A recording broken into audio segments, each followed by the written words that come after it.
이따가 우리 여성부에서 오늘 이렇게 귀한 선물을 준비했는데 이따가 우리 강의 시간에 우리 어머님들께 드리도록 하겠고, 우리 주일학교 유스그룹에서도 뭔가 이렇게 열심히 만들었어요. 그래서 일단 점심 친교 때 또 어머님들에게 또 나눠드리도록 하겠습니다. 여기 앞에 있는 거는 70세 이상 우리 어머님들이 받고, 저 뒤에 있는 거는 누가 받고, 자 이렇게 하도록 하겠습니다. 우리 하나님의 말씀 저희들 같이 살펴보도록 하겠습니다. 우리 에베소서 6장 1절부터 3절까지 신약성경 316쪽 그러합니다. 우리 다 찾으신 줄 알고 우리 같이 한 목소리로 읽도록 하겠습니다. 자녀들아, 주 안에서 너희 부모에게 순종하라. 이것이 옳으니라. 내 아버지와 어머니를 공경하라. 이것은 약속이 있는 첫 계명이니 이로써 내가 잘되고 땅에서 장수하리라. 아멘. 우리 어머니 주일 우리 마더스데이에 우리가 주로 살펴보는 우리 본 말씀인데요. 여기 보면 약속이 있는 첫 계명이다. 그래가지고 두 가지 약속이 주어져 있는데, 하나는 잘되는, 범사에 잘되는 그런 축복, 또 하나는 오래 사는 장수의 축복을 하나님께서 약속해 주셨습니다. 그래서 10계명 중에 저희가 5계명, 내 부모를 공경하라, 5계명의 그 말씀이 있잖아요. 1계명부터 4계명까지는 하나님에 대한 말씀 계명이고, 5계명부터 10계명까지는 사람에 대한 계명인데, 그 중에 첫 번째 사람에 대한 계명 중에 첫 번째로 나오고 있는 5계명이 부모를 공경하라는 것입니다. 우리를 낳아주고 길러주신 그 부모의 은혜에 저희들이 당연히 또 공경하며 살아가는 것이 마땅하고, 또 그렇게 할 때 하나님께서 약속을 주신 것인데, 그 약속, 잘되는 축복, 그다음에 오래 사는 축복을 저희가 이렇게 해주셔서, 우리 이 말씀을 늘 생각하면서 조금이라도 오래 살고 싶으신 분들은 부모님을 열심히 공경하시고 또 섬기시는 우리 모두가 되시기를 바랍니다. 오래 살고 싶으신 분이 아무도 없으시는가요? 이 말씀과 함께 우리가 하나님 아버지를 섬길 때 받는 축복도 동일하게 장수의 축복, 오래 사는 축복을 말씀해 주신 그런 부분이 있어요. 신명기 4장 39절 한번 볼까요? 신명기 4장 39절 40절에 보면 한번 같이 한번 읽겠습니다. 그런즉 너는 오늘 외워 하늘에나 아래로 땅에 오직 여호와는 하나님이시요 다른 신이 없는 줄을 알아 명심하고, 오늘 내가 네게 명령하는 여호와의 규례와 명령을 지키라. 너와 내 후손이 복을 받아 내 하나님 여호와께서 내게 주시는 땅에서 한없이 오래 살리라. 아멘. 여호와 하나님의 규례와 명령을 잘 지키면 너와 내 후손이 복을 받겠다. 그렇게 말씀했고요. 또 하나님의 주시는 복으로 하나님이 주신 땅, 첫 번째는 가나안 땅이고 우리에게 주신 기업의 땅, 또 영원한 천국을 물론 의미하고 있겠죠. 그래서 또 한없이 오래 사는 그런 은총과 축복을 약속해 주셨습니다. 그래서 저희들이 우리 인간의 육신의 아버지를, 어머니를, 부모를 공경하는 것도 잘되고 오래 사는 축복을 받고, 하나님 아버지를 저희들이 말씀을 지키고 잘 살아가면 또 그래서 복을 받고 오래 사는 이런 축복을 주신다고 말씀했는데, 그렇게 또 살아가는 저희들의 삶, 모든 그런 복을 받는 저희들 되시기를 바랍니다. 그래서 이 땅에서의 저희가 그 효도는 먼저 어떤 그런 효도를 하는가, 오늘 말씀에 이제 오늘 그 에베소 다시 6장 본문으로 돌아와서 저희가 이 말씀 중에 주 안에서 부모를 공경해야 된다는 말씀, 그 말씀을 저희들이 좀 집중해서 한번 좀 살펴보면 좋겠습니다. 주 안에서 부모에게 순종하고 주 안에서 어머니 아버지를 공경해야 한다는 것이죠. 오늘 마더스데이인데 저희들이 마더스데이 오늘 저녁에 또 약속들이 자녀분들이 또 있으시죠? 어디서 식사하시자고, 또 어느 곳에서 이렇게 하시자고, 어제 있으셨을 수도 있고 오늘 또 저녁에 있을 수도 있습니다. 그래서 저희들이 우리 자녀들이 또 부모와 함께 이렇게 약속을 잡고 그렇게 한다고 저희들이 또 부모님을 위해서 그렇게 약속을 잡는데, 진정한 순종과 공경은 어디에서 이루어져야 하냐면 주 안에서 저희들이 살아가는 것이 먼저 되어지고, 그리고 주 안에 있을 때 공경과 순종이 이루어져야 함을 저희들이 말씀을 통해 보게 됩니다. 그래서 주 안에서 저희들이 살아가야 하는데, 주 안에 있지 않으면 그러면 어떤 뜻입니까? 부모를 공경하고 싶어도 주 안에 있지 않으면 공경할 수 없게 되는 거고, 주 안에 있지 않으면 부모에게 순종할 수 없게 되는 거죠. 저희가 마더스데이 제5계명을 주님께서 우리에게 주셨는데 부모를 공경하라 했는데 그냥 공경하는 것 의미 이상을 주님께서 지금 말씀해 주고 있어요. 어떻게요? 주 안에서라고 1절에 첫 번째로 단서를 달아주고 있습니다. 우리가 주 안에 있지 아니하면, 주님을 믿고 살아가지 아니하면, 좀 더 깊은 의미로 주님과 함께 살아가지 아니하면 부모를 아무리 공경한다 해도 그것이 제대로 된 공경이 될 수 없다는 것. 그리고 부모를 위해 사람 순종하려고 해도 그것이 제대로 된 순종이 될 수 없다는 것을 말씀해 주고 있습니다. 그래서 저희들이 자녀들에게 바라는 것도, 믿지 않는 자녀들에게 있다면 그들이 아무리 많은 공경을 해도 우리가 바라는 어머니 아버지의 기도 제목이 뭐예요? 교회 다니는 것, 예수님 믿는 것.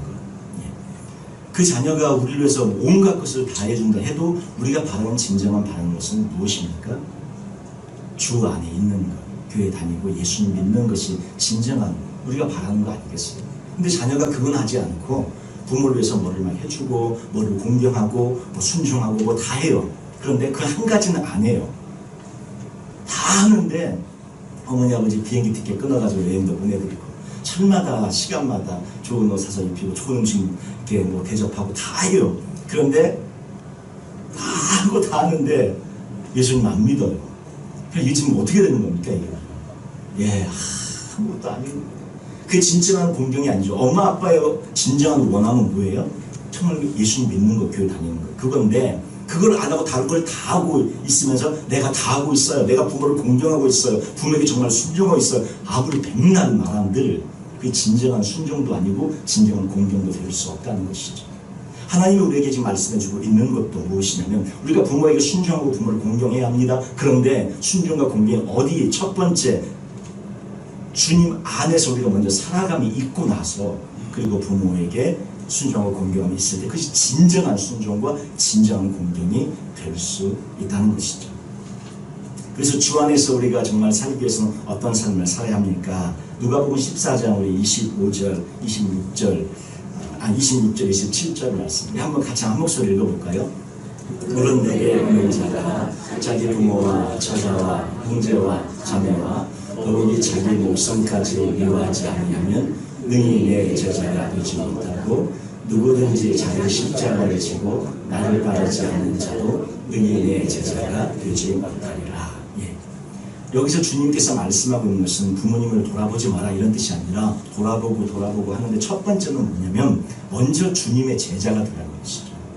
예수님을 따르는 그런 삶을 먼저 살고 그리고 나서 형제와 자매를 돌아보며 부모를 공경할 때 그것이 진정한 공경이 될 수 있다는 것을 말씀해 주고 있습니다. 전심으로 하나님을 먼저 사랑하라고, 예수님을 먼저 사랑하라고, 부모를 돌보지 말라는 말씀이 아니라 먼저 우선순위가 하나님이어야 되고 예수님이어야 한다는 것이죠. 주 안에 있어야만, 자기 십자가를 지고 주님을 따르는 자가 되어질 때만 진정으로 부모를 공경할 수 있게 되어집니다. 주 안에 있지 않는 사람은 부모를 공경할 수가 없어요. 그래서 예수님의 제자가 먼저 되는 것이 이루어져야만 이 땅에 있는 우리 부모를 공경하게 되어지고, 예수님의 제자가 되어져서 자기 십자가를 지고 가는 삶을 살아야, 날마다 죽는 삶을 살아야만 하나님을 공경하고 부모를 공경하는 그런 삶을 살아갈 수 있다는 것입니다. 이제 바리새인들 같은 경우에는 율법을 잘 알고 있었죠. 율법을 잘 알고 있었지만 저 하나님의 진정한 말씀을 알지 못해서 진정한 부모 공경을 하지 못했습니다. 율법대로 부모를 공경한다고 공경을 했지만 자신의 뜻대로 하고 하나님의 뜻과는 상관없이 자신의 생각대로, 자신의 뜻대로, 아까 말한 것처럼 주 안에 먼저 거하기를, 우리가 부모님이 자녀들, 안 믿는 자녀들을 위해서 기도하는 것처럼 먼저 예수 믿으면 좋겠는데 그렇게 하진 않고 모든 것을 다 하고 있는데, 그 다 하는 것이 우리 부모 마음을 결코 기쁘게 하지 못하고 있는 것이죠. 걱정만 더 늘어가는 거예요. 근심만 더 늘어가고 있는 것이죠. 예수님 믿어야 할 텐데, 주 앞에 나와야 할 텐데, 자기 생각에 부모 공경한다고 하고 있는데 진짜 공경을 하지 않고 진짜 부모의 소원은 듣지 않으면서 그렇게 하는 것은 제대로 하는 것이 아니죠. 바리새인들이 이와 같았습니다. 하나님의 뜻과는 상관없이 자기 생각대로 율법을 지킨다고 부모를 공경한다고 했지만 예수 그리스도를 알아보지 못하고 믿지 않고 영접하지 아니함으로 진정한 부모 공경을 하지 않았던 것을 저희들이 보게 됩니다.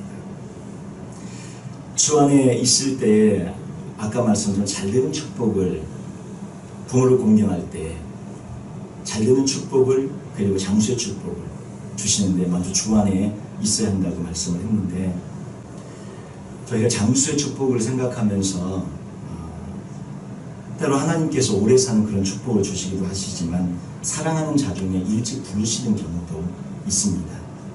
아니 목사님 부모를 정말 주 안에 있고 부모를 잘 공경하는데 왜 일찍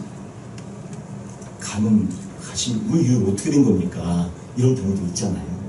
근데 물론 장수의 축복을 주신 경우도 있고 또 먼저 불러 가시는 경우가, 그러면 이거는 부모를 공경하지 않고 주 안에 있지 않아서 이런 겁니까? 그게 아니라 하나님의 특별한 은혜와 은총 가운데 또 먼저 가시는 그런 경우들도 있다는 것입니다. 열왕기상 14장부터 쭉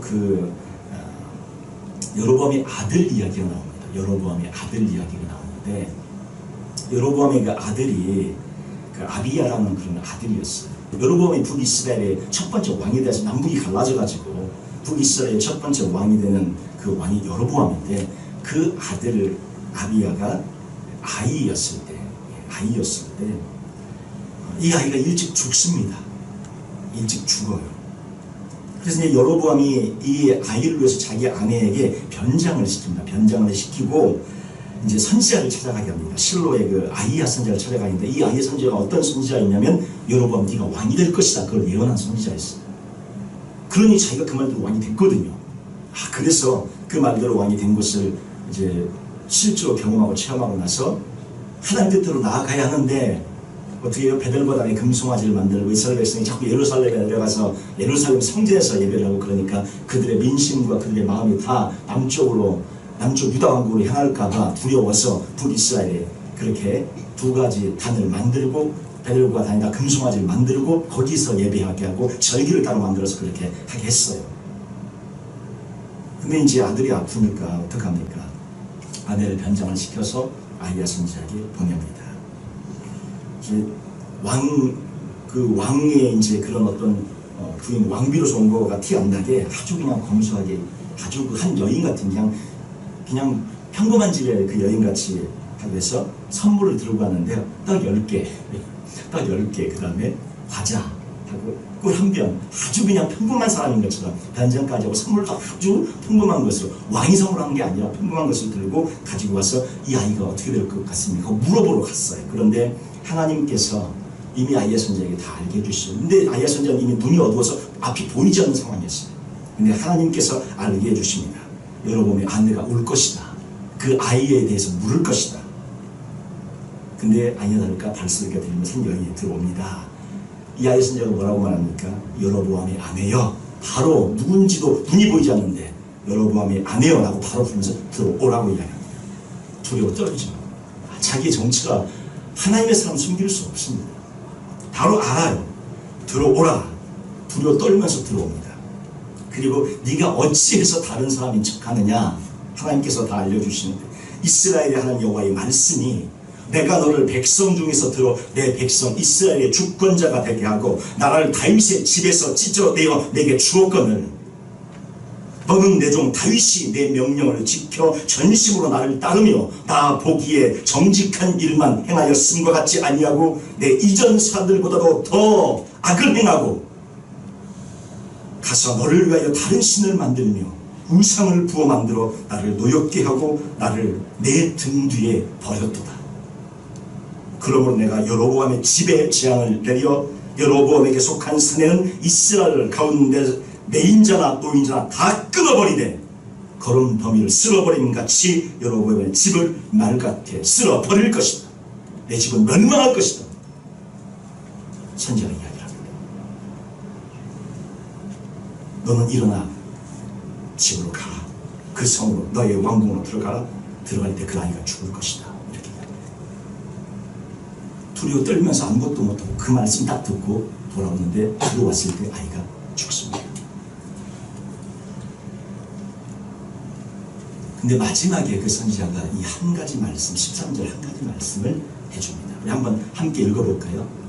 온 이스라엘이 그를 위하여 슬퍼하며 장사하려니와 여로보암에게 속한 자는 오직 이 아이만 묘실에 들어가니 이는 여로보암의 집 가운데서 그가 이스라엘을 하는 여호와를 향하여 선한 것을 품었습니다. 예. 오직 이 아이 하나만 여호와 하나님을 향해 선한 뜻을 품었던 아이라는 것입니다. 그래서 죽었다는 거예요. 결론이 뭐냐면 이스라엘 하나님 여호와를 향해 선한 뜻을 품었던 이 아이, 유일한 이 아이였기에 그가 어렸을 때 생명을 하나님께서 취해가셨다. 그런 결론입니다. 왜요? 더 살게 해주시면 좋죠. 오래 살면 좋죠. 아니 왜 더 오래 살면 좋지? 그게 아이 때 여호와 하나님을 향해 더군다나 선한 뜻까지 품었던 이 아이였는데 왜 이 아이를 데려가십니까? 이 아이의 입장에서도 보면 좀 마음이 슬플 수 있겠죠. 하나님 왜 이렇게 일찍 저를 데려가십니까? 조금 있다가 좀 데려가실지. 그런데 이것은 하나님께서 아비야를 특별한 사람으로 은혜로 구원하시는 그런 은총의 사건입니다. 여로보암의 이 집에 임한 그 진노로부터 구한 것이 첫 번째고, 만약에 여로보암이 살았을 때 왕위를 양유했거나 왕위를 물려주었거나 그렇게 되어졌다면 이 아들이 왕이 되어져서 여로보암 밑에서 제대로 할 수 있었겠으면 똑같이 죄를 범하고 베델과 다대 금송아지를 숭배하면서 그것을 개혁할 마음이 물론 있었겠지만 그것을 뜻대로 펴지 못하는 가운데 하나님의 진노 아래 그 모든 것들을 되풀이하고 반복했겠죠. 그래서 하나님을 향해 유일하게 선한 뜻을 품은 이 아이 아비야를 진노와 심판이 있기 전에 죽음과 하나님의 그 저주로부터 구원하여서 하나님께서 은총과 은혜로 인도해 가시는 것을 저희들이 보게 됩니다. 이런 경우에 하나님께서 일찍 데려가시는 것이 오히려 더 큰 축복과 은혜로 또 인도하여 주시는 것을 저희들이 보게 됩니다. 특별히 죄로부터 구하시기 위해 먼저 데리고 가신 것입니다.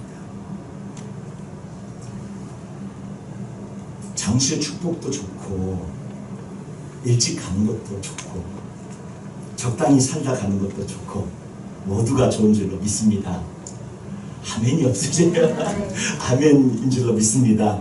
예, 오래 사셔도 좋고 우리 남들 사는 것처럼 살다 가셔도 좋고 또 주님이 저 아이 때 저렇게 데려가셔서 일찍 데려가셔도 좋고 모두가 하나님의 그 부르심의 때가 있을 때 그것이 가장 좋은 줄로 믿습니다. 저 부모가 해야 될 것은 뭐예요? 아이가 낳기를 기도하고 기대해야 하는 것보다 뭘 먼저 해야 됩니까? 하나님 앞에 죄악된 길을 돌이키며 주 앞에 먼저 회개하며 돌아오는 것이 첫 번째여야 한다는 것이죠. 이 아들 살겠습니까? 죽겠습니까? 이 아들 어떻게 하면 좋겠습니까? 찾아와서 묻기 전에 먼저 자기의 길을 돌아보며 회개하며 주 앞에 그의 길을 돌이킬 때에 그러면 다 살 것 아닙니까? 절대 물어볼 필요 없이 그러면 사는데 그건 행하지 않고 여전히 악의 길을 걸어가면서 아이는 살겠습니까? 죽겠습니까? 그 아이만 하나님을 향해 선한 뜻을 품었기 때문에 하나님께서 데려갈 수밖에 없는 상황을 만드는 것은 누굽니까? 부모였죠.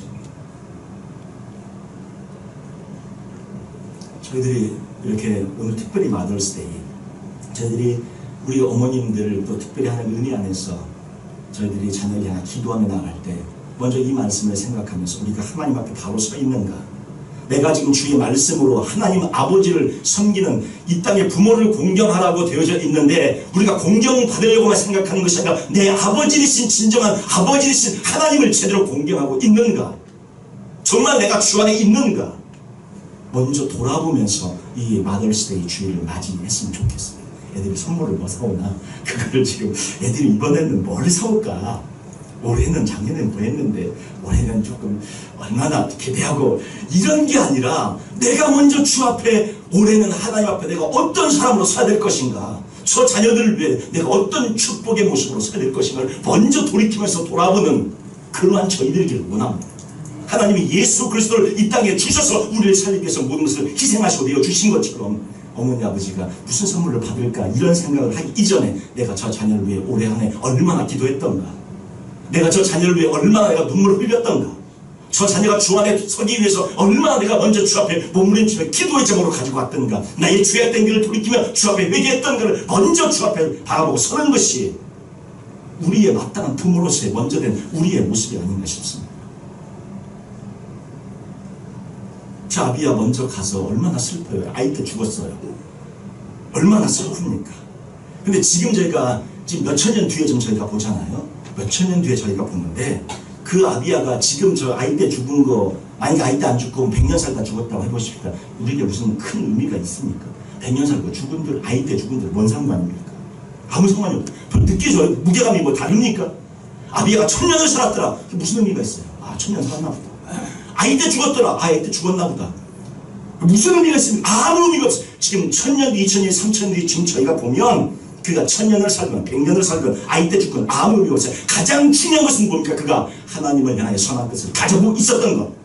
그가 하나님을 향한 마음이 있었던 것. 그것이 가장 중요한 것이었습니다. 다른 말로 하면 우리가 100년을 살건 풍경을 누리건 어마어마한 대저택이 살건 아무 의미가 없다는 것입니다. 가장 중요한 것은 우리에게 예수 그리스도가 있는가. 그 한 가지 뿐입니다. 우리의 자녀가 도대체 무엇을 갖고 살기를 원하십니까? 명예, 부, 권세, 관직 아무것도 중요한 게 아니에요. 100년 뒤, 200년 뒤만 딱 돼서 보면 그가 무슨 뭘 갖고 있었건 뭘 살고 있었건 아무 의미가 없습니다. 오직 한 가지, 그가 예수, 우리 아들이 예수님을 붙잡고 있는가, 우리 딸이 예수님을 붙잡고 있는가, 이것뿐입니다. 저 아비야는 아이 때 갔어요. 그러나 그가 하나님을 향해 선한 뜻을 품었기 때문에 저렇게 이스라엘, 북이스라엘 여러 왕들 다 강함입니다. 근데 그 중에 유일하게 단 한 명 저렇게 언급돼서 나오고 있습니다. 가장 중요한 것은 예수님이고 우리 믿음인 줄 믿습니다. 여러분 예수님을 향해 충성의 삶을 살고 계신 것, 믿음의 삶을 살고 계신 것, 그것이 저 하늘 아래서 태양처럼 빛나고 찬란한 보석처럼 빛나게 될 것입니다. 그러니까 주님을 향해 하는 게 무슨 의미가 있을까? 교회에 와서 뭐 한 게 무슨 의미가 있을까? 제가 우리 아더스데이 때 제가 밥을 한다고 그랬었는데 우리 몇몇 분에게 제가 밥을 한다고 쌀을 씻으려고 봤더니 벌써 다 씻혀져 있는 거예요. 그래서 쌀을 씻으려고 했더니 해갖고 그걸 들고 이제 가서 저기다 놓고 제가 그 저기 뭐죠? 밥 되는 거 그 스위치, 코드 꽂고 스위치는 제가 딱 눌렀습니다. 그래서 쌀은 다 씻지 못하고 제가 이렇게 코드 꽂고 밥 그 스위치는 딱 제가 눌렀습니다. 그래서 오늘 밥은 제가 한 걸로 믿으시고 우리 지금 남성계에서 맛있게 지금 요리하실 거 준비하실 거예요. 참 이렇게 하려고 하는데 참 그것도 이렇게 잊어버리고 바쁘다 보니까 주님을 향해 저희가 살아가는 것, 제가 아무것도 아니지만 우리 모든 성도님들이 하는 그 작은 것들이 저 하늘 아래서 해와같이 찬란하게 빛날 줄 믿습니다. 여러분 100년 뒤 200년 뒤에는 아무 의미가 없다니까요. 진짜 중요한 건 주님을 위해 산 것만 의미가 있다니까요. 그 하늘 아래서 무엇을 제가 주님 그 코드를 꽂았습니다. 주님을 위해 제가 그 스위치를 눌렀습니다. 제가 주님을 위해 설거지를 했습니다. 제가 주님을 위해 이거 베품을 했습니다. 제가 주님을 위해 요리를 했습니다. 제가 주님을 위해 음식을 준비했습니다. 제가 주님을 위해 이것만 남는다니까요. 하나님 아버지를 정말 아버지로 주 안에 살기를 원하시면 교회 안에서 주어진 그 작은 직분, 작은 것들을 충성하며 헌신하며 나아가시는 그런 모습이 되어지실 때에 인생 전체 정말로 마지막 순간 주 앞에 가실 때 참으로 후회 없이 기쁨과 감사함으로 갈 수 있는 그런 우리 모두가 되는 줄 믿습니다.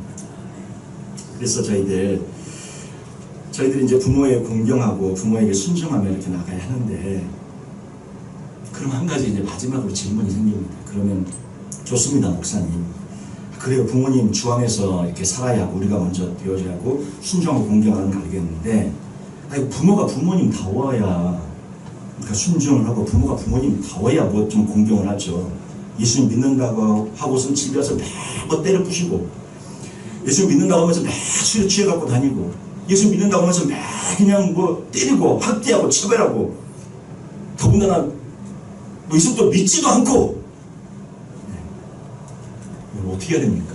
이런 부모를 공경해야 됩니까? 우리 가운데는 부모님이 우리를 학대했을 수도 있습니다. 차별했을 수도 있습니다. 상처를 참 많이 주었을 수도 있습니다.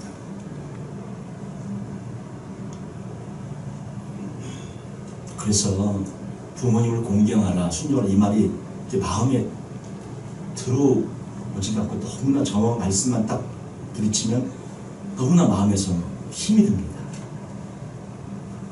너무나 어려웠기 때문에, 부모님으로 인해서 너무나 어려웠기 때문에 저 말씀이 하나님의 말씀인 건 알겠는데 탁 맥혀갖고 너무 힘이 듭니다. 다윗이 가정에서 상처를 참 많이 받았죠. 아버지가 다윗을 편애합니다. 하나님은 다윗을 보고 내 마음이 합한 자라, 그의 모습을 보면서 그렇게 마음에 들고 기뻐하시는데 아버지는 내 마음이 불편한 자라. 저 다윗은 내 마음이 안 드는 자라. 그래가지고 어떻게 해요? 네. 사무엘 선지자 왔을 때 다 아들들은 부르지만 다윗은 양치러 보내지 않습니다. 아버지가 편애하고 있음을 보여주는 그런 되는 겁니다. 혼자 양치러 가요. 심지어 기름 부음까지 받았어요. 사무엘 선지자가 이가 크다. 그리고 기름 부음을 주었는데 그 뒤에는 뭐 하고 있어요? 또 양치러 가고 있어요. 아니 그때 정도 되면 좀 달라져야죠. 아 우리 막내 아들이 그래도 뭔가 하나보다 이제 좀 왕궁제 교육은 아닐지라도 그래도 뭔가를 좀 해줘야 될 것 같은데 여전히 네가 되면 뭐가 되겠냐. 네가 사무엘 선지자가 잠깐 나이가 많아서 좀 잘못 판단하고 잘못됐겠지. 그렇게 기름 부음을 받고 나서도 여전히 양치러 가는 그런 다윗의 모습. 근데 그의 가정에서의 그런 상처, 형제들이 또 다윗과 골리앗 그 유명한 전쟁 이야기 아시잖아요. 근데 그 전쟁터에 갈 때 왜 가게 됩니까? 아버지가 형들의 안부가, 형들이 이미 전쟁터에 군인을 뽑혀갖고 갔잖아요. 안부가 궁금하고 살았냐 죽었냐, 지금 어떻게 선발대 뽑혔냐 돌격대 뽑혔냐 여러 가지 궁금하니까 좀 안부를 좀 물어보라고 다윗을 보냅니다. 그때도 이 아버지의 관심은 다윗에게 있었던 것이 아니라 형들에게 있었어요. 그런 모습들, 그런 여러 가지 그런 상처가 있음에도 불구하고 그걸 신앙으로 승화시킵니다. 그리고 여호와는 나의 목자시니 내가 부족함이 없어 그러다 고백하면서 신앙으로 그 모든 것들을 이겨냅니다. 그리고 수많은 아름다운 주옥 같은 시를 남깁니다. 상처를 상처가 아니라는 것이 아닙니다. 너무나 큰 아픔과 상처가 였지만 그것을 상처로 남기고 그 상처에서 평생을 사는 것이 아니라 그것을 믿음으로 신앙으로 승화시켜서 하나님의 사람으로 되어져서 위대한 하나님의 사람으로 쓰임받는 그런 다윗의 모습을 저희가 보게 됩니다. 요셉도 마찬가지로 형제에게 팔려가지 않습니까? 우리 여기 가운데는 형제에게 상처들 많이 있으신 분들이 있습니다. 제가 잘은 모릅니다.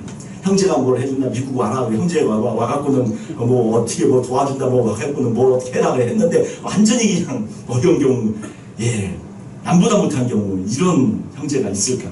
그런 경우도 있을 수도 있습니다. 제가 잘 모르지만 요셉은 심지어 형제들이 팔아버리지 않습니까? 그 곳에서 요셉은 최선을 다해 하나님을 그 상처와 그 슬픔과 그 아픔을 갖고 평생을 한풀이하며 저주하며 사는 것이 아니라 그곳에서 이겨내며 인내하며 승리하며 살아갑니다. 부모님 우리에게 상처를 줬을 수 있어요. 형제들 우리에게 상처를 줬을 수 있습니다. 그러나 그 상처에 우리의 인생까지 무너지지 마시고 이겨내시고 극복하시고 신앙으로 승리하면서 하나님을 바라보며 나아가시기를 바랍니다. 요셉이 나중에 창세기 45장 7절 8절에 그렇게 오래요. 우리 마지막 이 말씀 한 번만 같이 읽어볼까요? 하나님이 큰 구원으로 당신들의 생명을 보존하고 당신들의 후손을 세상에 주시려고 나를 당신들보다 먼저 보내신다네. 그러면서 나를 이리로 보낸 이는 당신들이 아니요 하나님이시라. 하나님이 나를 바로에게 아버지로 삼으시고 그 온 집에 주로 삼으시며 애굽 온 땅의 통치자로 삼으셨나이다. 상처와 아픔을 믿음으로 승화시키면서 하나님께서 나를 향한 그런 비전과 뜻을 이루신 도구로 하나님이 쓰셨다고 고백하는 믿음의 고백입니다. 이것이 우리 안에 있기를 원합니다. 부모를 공경해야 됩니까? 그런 부모도 공경해야 됩니까? 나에게 그렇게 상처를 준 그 부모를 내가 순종하고 공경해야 됩니까? 믿음으로 극복한 다윗처럼, 믿음으로 극복해낸 요셉처럼 거기에 쓰러지고 절망을 좌절하고 무너지는 것이 아니라 믿음으로 극복해내며 하나님 향한 신앙의 돌파구를 찾아나가는 그러한 우리들이 되실 때에 더 큰 은총과 축복이 우리에게 있을 줄로 믿고, 또한 우리가 하나님 앞에 먼저 주님의 사람으로 올바로 섰을 때 우리의 자녀들이 더 큰 은총과 축복을 저희를 통해 받게 됨을 믿으며 그렇게 나아가시는 우리 모두가 되시기를 주님의 이름으로 축원드립니다. 기도하겠습니다.